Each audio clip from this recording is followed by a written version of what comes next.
प्रभु यीशु मसीह के नाम में आप सबों को जय मसीह की। निर्गमन की पुस्तक और उसका 24वां अध्याय। हम निर्गमन की पुस्तक की यात्रा के 24वें पड़ाव तक पहुंच गए हैं और आज हम 24 अध्याय को देखेंगे। इस अध्याय को मैंने 2 भागों में बांटा है। आज पहले भाग पर हम बात करेंगे, यानी पहली आशीष की बात करेंगे, और फिर प्रभु ने चाहा तो अगले वीडियो में आपसे दूसरी आशीष की चर्चा करेंगे।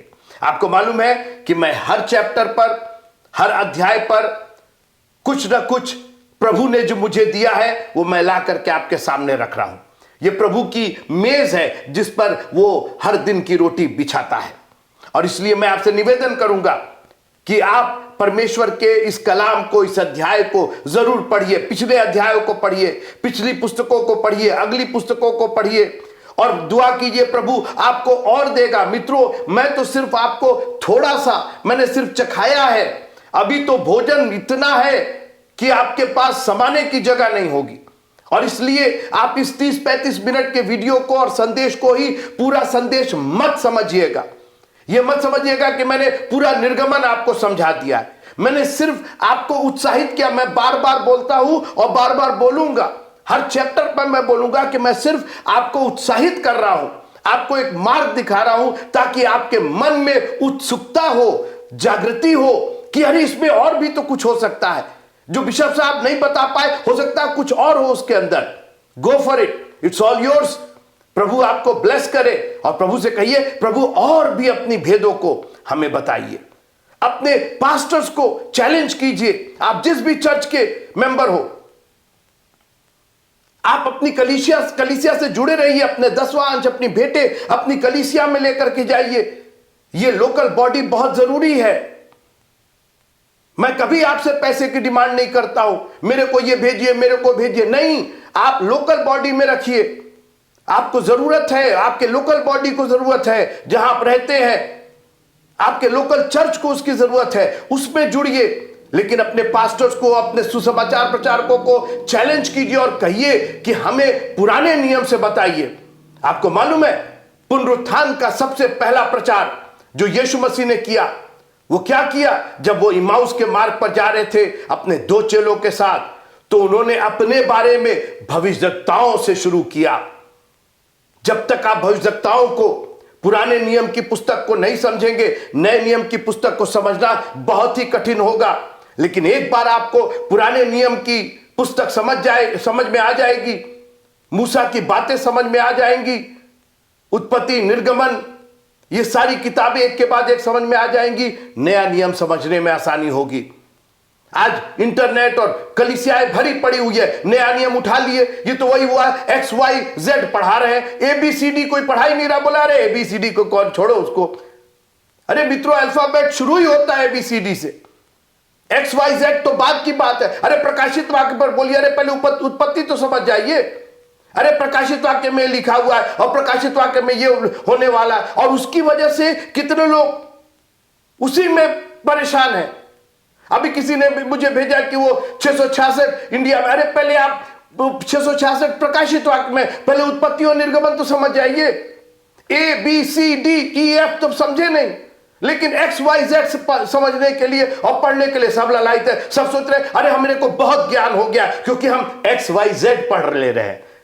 अब पूछ दिया जाए कि पहला 3 अल्फाबेट क्या है, तो नहीं भाई, उसके बारे में तो हमको ज्यादा ज्ञान नहीं है।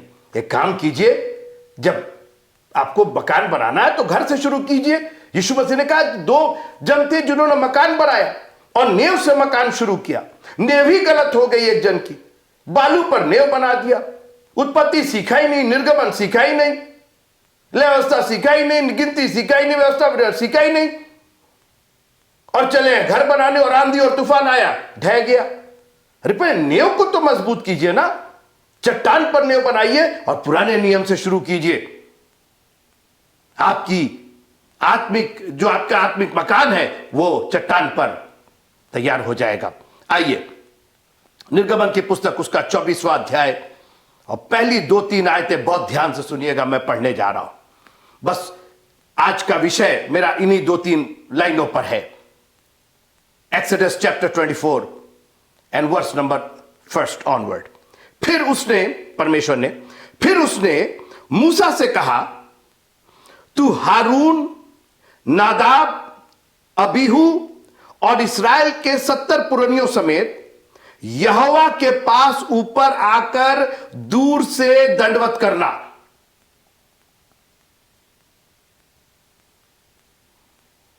हम लोग बड़े लालायित रहते हैं परमेश्वर के पास जाने के लिए, परमेश्वर के समीप जाने के लिए।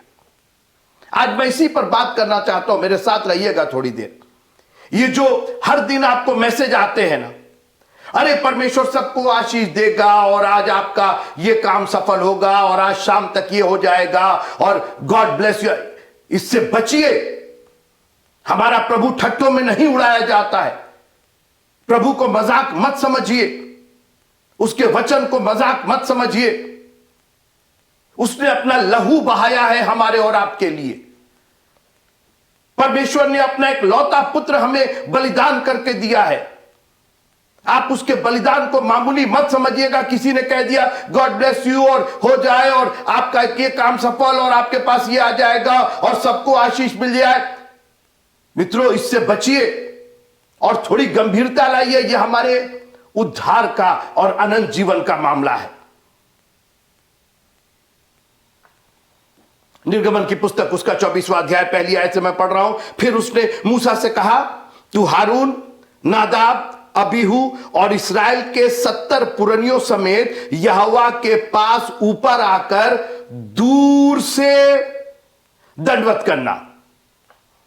एक गीत की 4 लाइनें, आओ चले खुदावंद के हुजूर, आज चले खुदावंद के हुजूर। गीत गाते, साथ में साज बजाते हुए आओ चले खुदावंद के हुजूर। गाने वाले ने तो लिख दिया, मगर यहोवा परमेश्वर ने कहा दूर से दंडवत करोगे। हारून, नादाब, अबीहू 70 चुने हुए इसराइलियों में से 70 सेलेक्टेड, 3 अति सेलेक्टेड, हारून, नादाब, अबीहू, लेकिन दूर से।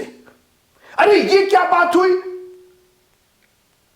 प्रभु तो हम सबको पास बुलाता है, हे बोझ से दबे और थके लोगों मेरे पास आओ, मैं तुम्हें विश्राम दूंगा। यस, लेकिन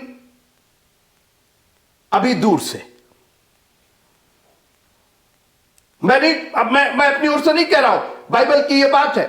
तुम दंडवत करो, ऊपर आओ, समीप भी आओ, मगर दूर से दंडवत करोगे। अब सुनिए दूसरा पद, निर्गमन की पुस्तक 24वां अध्याय उसकी दूसरी आयत, केवल मूसा यहोवा के समीप आए।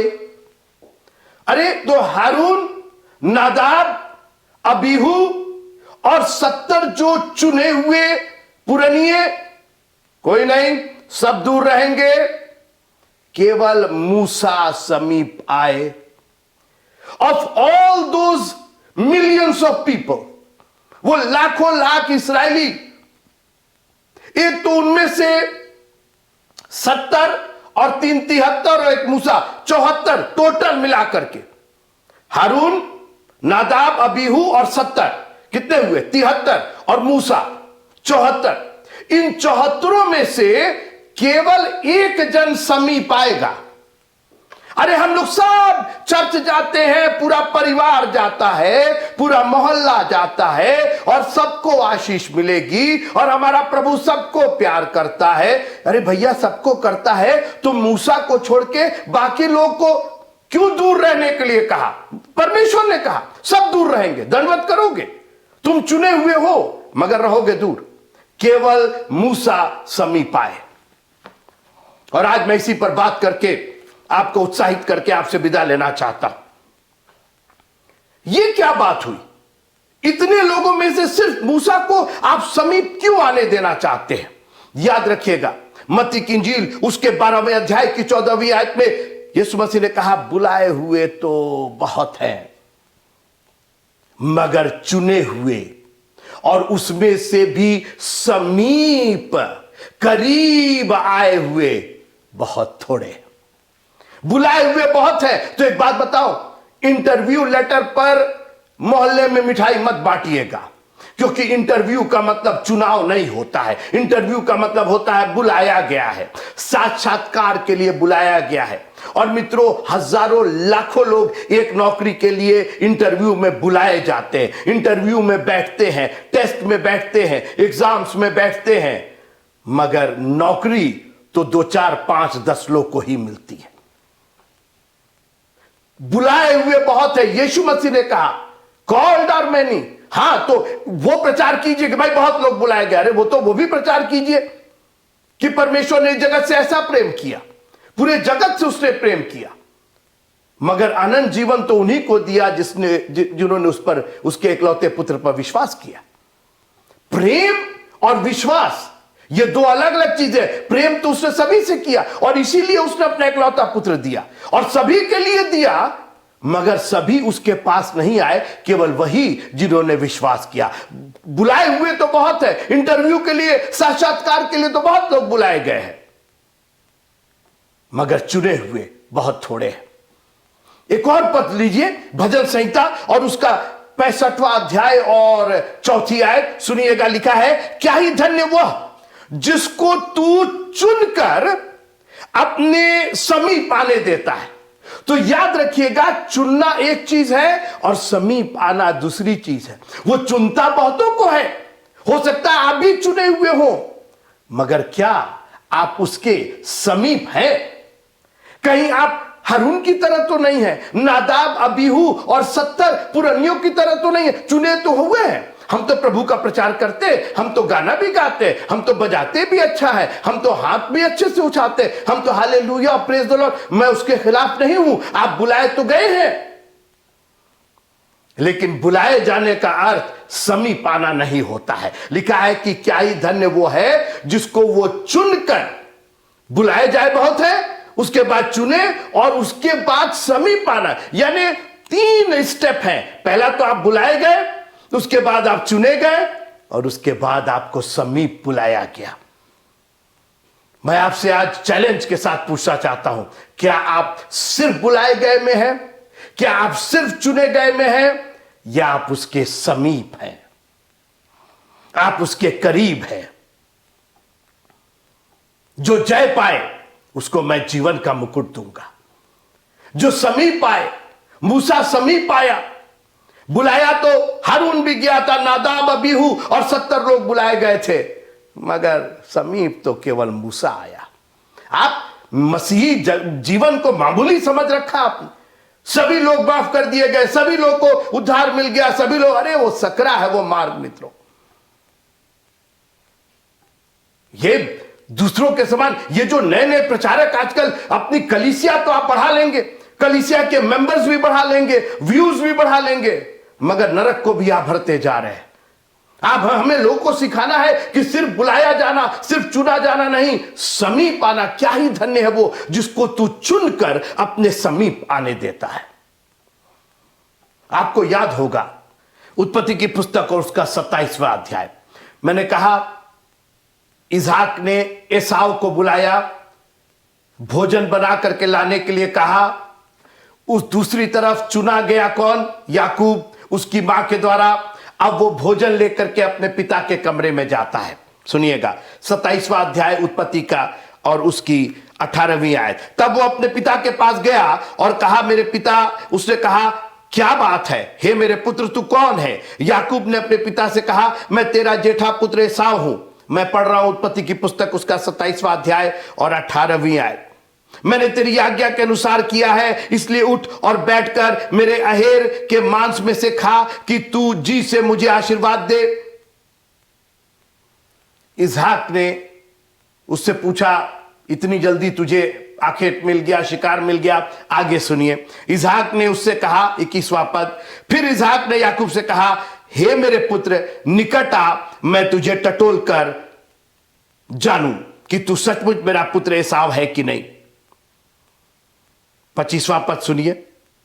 तब उसने कहा, भोजन को मेरे निकट ले आ कि मैं अपने पुत्र कि अहेर के मांस में से खाकर तुझे जी से आशीर्वाद दूं। बुलाया एसाव गया, चुना याकूब गया, और समीप याकूब ने जाकर के आशीर्वाद लिया। तू समीप जब तक नहीं आएगा, मैंने बुलाया एसाव को था, तू चुना जरूर गया था, मगर तेरा आखिरी पड़ाव आशीष का, जब तक तू समीप नहीं आएगा मैं तुझे आशीष नहीं दे पाऊंगा। समीप आएगा तो जी से जी भर करके आशीष दूंगा।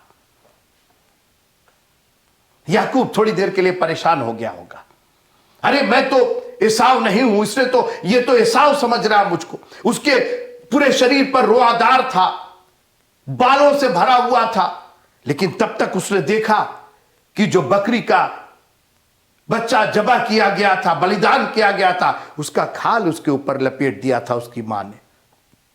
उसने कहा अगर मैं निकट भी जाऊंगा तो मेरा पिता अगर टटोलेगा भी तो मुझे एसाव ही समझेगा।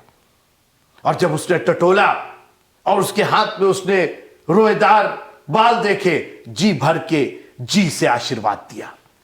मित्रों, जो समीप आना है, यह प्रभु यीशु मसीह के बलिदान को अपने ऊपर पूरी तरीके से ग्रहण कर लेना है।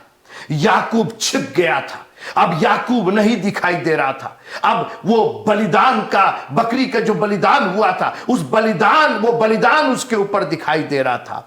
क्या ही धन्य है वो पुरुष जिसको तू चुनकर अपने समीप आने देता है। आप परमेश्वर के समीप ऐसे नहीं जा सकते, वो पवित्रों का पवित्र है। हम और आप भस्म कर दिए जाएंगे, हम और आप एक ही झटके में खत्म कर दिए जाएंगे, मगर जब आप यीशु मसीह के बलिदान पर दिल से, अपने जीवन से, अपने शरीर से, लिखा है कि खून से मोल लिए गए हो, इसलिए अपने शरीरों के द्वारा उसकी महिमा करो। Glorify him in your body.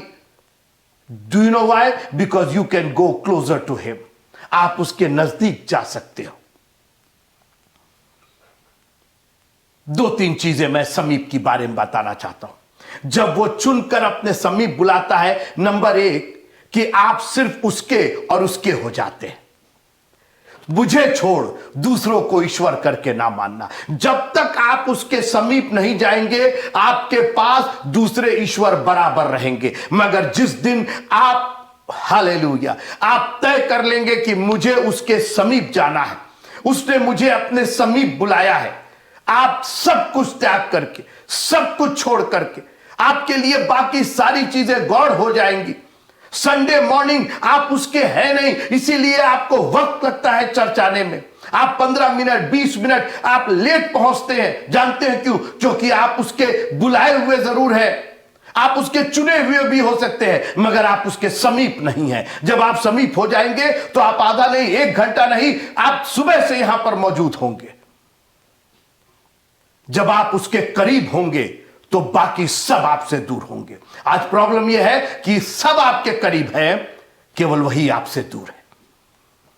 और याद रखिएगा, अगर आप यह तय करना चाहते हैं कि आप उसके कितने करीब हैं, वो आपके कितने करीब है, तो यह देखिए कि बाकी लोग आपसे कितने दूर हैं। जब बाकी लोग आपसे दूर हो जाएंगे, उड़ाऊ पुत्र जैसे जैसे वो परदेश छोड़ता जा रहा था और अपने घर की तरफ बढ़ता जा रहा था, वो परदेश दूर होता जा रहा था। इसके पहले का चित्र उल्टा है। जब वो अपने पिता का घर वो छोड़ करके और दूर देश जा रहा था, तो दूर देश करीब आता जा रहा था, पिता का घर दूर होता जा रहा था। मगर एक दिन उसको रियलाइज हुआ कि जब तक पिता के समीप नहीं जाएंगे, जब तक इतना करीब नहीं होंगे कि वो मुझको चूमे, तब तक मेरी बरकतें हमें कभी नहीं हासिल होंगी। और एक दिन उसने तय किया कि अब ये परदेश को मुझे दूर करना पड़ेगा। और जैसे जैसे वो पिता के घर के करीब हो रहा था, वो परदेश से दूर होता जा रहा था। आज मैं आपको चैलेंज करना चाहता हूं, एक चार्ट बनाइए और लिखिए उसके ऊपर आप संसार से कितना दूर हो रहे हैं। क्योंकि संसार से दूरी, परमेश्वर से नजदीकी,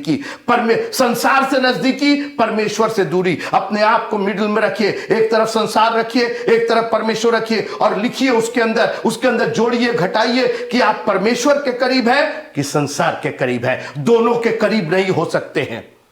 आप एक से प्रेम और दूसरे से बैर रखेंगे। जब आप संसार से प्रेम रखते हैं तो परमेश्वर से बैर रखते हैं। जब परमेश्वर से प्रेम रखते हैं तो संसार से बैर रखते हैं, और संसार आपसे बैर रखता है। अरे आज कहां मीटिंग में जा रहे हैं, अरे आज संडे इतना सुंदर दिन है, आइए चलते हैं जरा यहां घूम लेते, वहां घूम लेते, शॉपिंग कर लेते, अब तो क्रिसमस आ रहा है, अब तो बच्चे का ये हो रहा है, अब तो शादी होने जा रही है, आइए शॉपिंग कर लेते। संसार आपको अपने करीब रखना चाहता है। लोगों ने बहाने किए, 3 लोगों ने बहाने किए क्योंकि वो जेवनार से दूर होना चाहते थे। एक मनुष्य ने बड़ी जेवनार की और बहुतों को बुलाया उसने। जब भोजन तैयार हो गया तो उसने नेवताहारियों से उन लोगों को बुला भेजा जो पहले से बुलाए गए थे। वो बुलाए गए थे, चुने गए थे, मगर समीप नहीं थे। और मैं आपको आज ये संदेश देकर के छोड़ना चाहता हूं, आप कितने करीब, कितने समीप हैं उसके, क्योंकि ये तय है कि अगर आप उसके समीप हैं तो आप संसार से दूर हैं और संसार आपसे दूर है। दूसरी चीज, जब आप उसके समीप होते हैं तो आप उसकी सुरक्षा में होते हैं।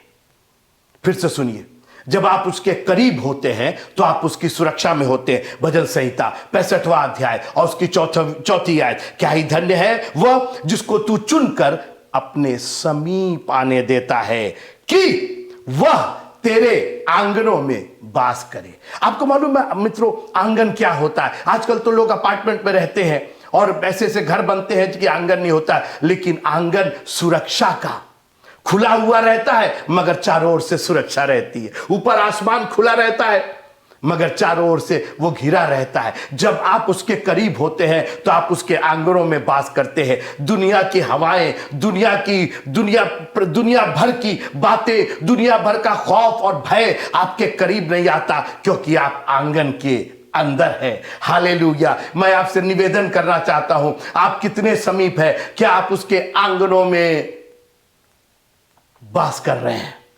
नहीं, आप तो डरे हुए हैं। आप तो इससे डरे, उससे डरे, उससे डरे, उससे डरे, और इसीलिए वक्त से आप डरते हैं कि अरे 10 बजे पहुंच के क्या होगा, 5 मिनट बाद पहुंचेंगे, 10 मिनट बाद पहुंचेंगे, अभी तो गाना चल रहा होगा, पहला गाना हो रहा होगा, अभी तो पादी साहब ने केवल शुरुआत की होगी, अभी तो एक दुआ की है। आप डर रहे हैं, वक्त से डर रहे हैं, आप उसके करीब नहीं हैं, क्योंकि आप उसके आंगनों में वास नहीं कर रहे हैं। जो उसके आंगनों में वास करता है वो उसके समीप रहता है, और जो उसके समीप रहता है वो परमेश्वर के आंगनों में वास करता है।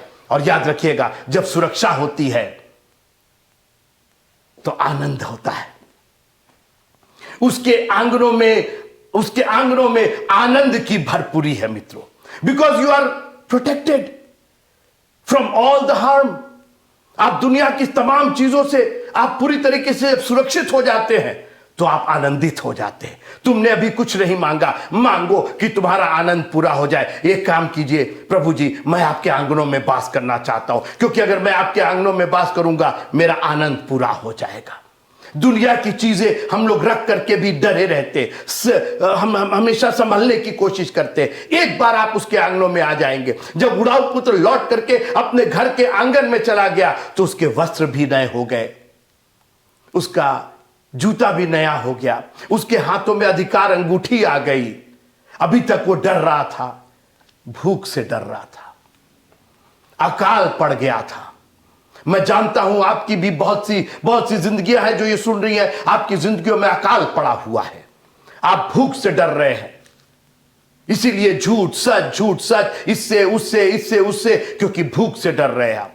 और इसीलिए वो सूअरों की फलियां खाने लगा कि अपना पेट भर सके। कहीं ऐसा तो नहीं है कि आप भी केवल अपने पेट भरने के लिए जीवन जी रहे हैं। इसका ये तय बात है कि अगर आप सिर्फ पेट भरने के लिए जीवन जी रहे हैं तो आप उसके समीप नहीं हैं। आप बुलाए भी हुए हैं, आप चुने भी हुए हैं। उड़ाऊ पुत्र उसका बेटा भी था और सब कुछ उसका अधिकार था, मगर वो अपने बाप के करीब नहीं था। क्यों? आप इतने उसके चुने भी हैं, बुलाए भी हुए हैं, तो क्यों ना उसके करीब हो? उठ करके आ जाइए, आपका पिता इंतजार कर रहा है आपको गले लगाने के लिए। वो इतना करीब करेगा कि आपकी हर बात पर वो आपको चूमेगा, वो आपको ब्लेस करेगा, वो आपको आशीष देगा, मगर कब? जब आप उसके समीप होंगे। एक और बात है, जब आप उसके करीब होते हैं तो आपका विश्वास बढ़ता है, क्योंकि तब आप उसको आमने सामने देखते हैं। तब आप उसका प्यार अपने प्रति देखते हैं। अब ये बताइए, उड़ाऊ पुत्र तो बहुत कुछ सोचा होगा उसने। मैं अपने पिता से कहूंगा मुझको अपने नौकरों की तरह रख दीजिए, क्योंकि वो ये सोच रहा होगा पापा बहुत गुस्सा होंगे और पापा जो है वो हमको कहेंगे कि हाँ तुम नौकर के समान ही रहोगे, तुमने मुझको धोखा दिया। नहीं, क्योंकि आपने दुनिया से इतना धोखा खाया है कि आप ये सोचते हैं कि परमेश्वर भी आपको इसी तरीके से धोखा दे देंगे, और इसीलिए आप डरते हैं।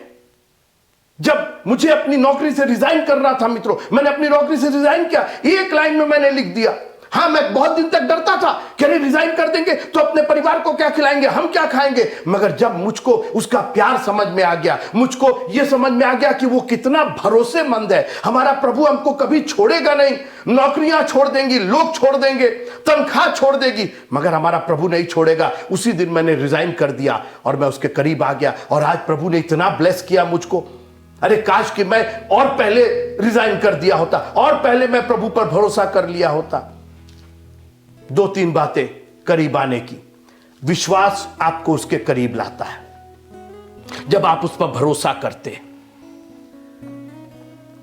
पवित्रता वाला जीवन आपको उसके करीब लाता है, क्योंकि मित्रों वो पवित्र है, और पवित्रता का जो दायरा है उसके अंदर केवल पवित्रता एंटर कर सकती है। बाइबल कहती है कि पवित्र बनो जैसा वो पवित्र है। ये हमारी जिम्मेदारी है कि हम पवित्र बने, उसके लहू से अपने आप को धोएं और जा फिर पाप ना करना।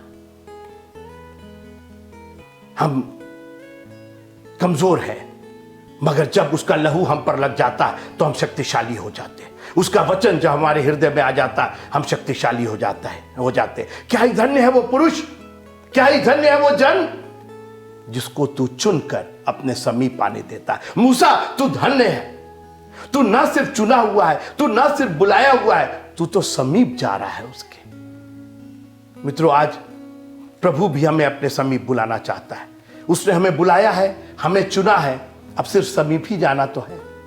अपने आप को तैयार कीजिए, जी खोल करके जी से वो आशीष देगा। प्रभु आप सबको बहुत बहुत आशीष दे। जय मसीह।